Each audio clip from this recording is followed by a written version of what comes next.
संगे खेलिया आसू होलिया भाऊजो। आज भैया बसल को जाके दिलिया भाऊजो कि देवर संगे खेलिया आसू होलिया भाऊजो।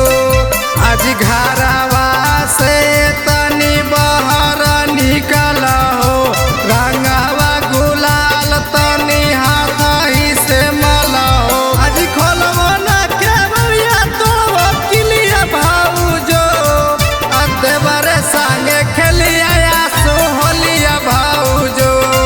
आज भैया बसल को जाके दिलिया भाऊजो कि देवर संगे खेलिया आसू होलिया भाऊजो।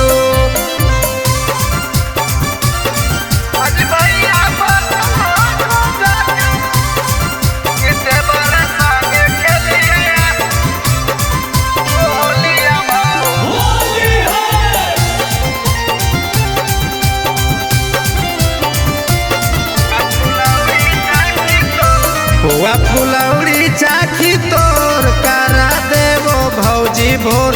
दोनों जवाना में रंगबो हे साटा देवर के कोर। हुआ फुलौरी चाखी तोर करा देवो भौजी भोर। दोनों ही डरावा रंगबो हे साटा देवर के कोर। पी के बलेंडर हो जाइबो सरेंडर। पी के बलेंडर हो जाइबो सरेंडर। चल धीरे धीरे पीछा करिया नहीं हिलिया भाऊजो देवर संगे खेलिया आसू होलिया भाऊजो। आज भैया बसल को जाके दिलिया भाऊजो कि देवर संगे खेलिया आसू होलिया भाऊजो।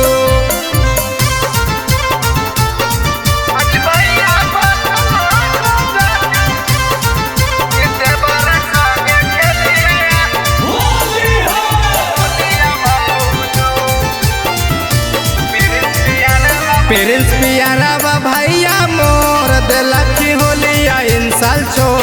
फगुआ चालो है बेजोड़ मौजी कटत हमरे तोर।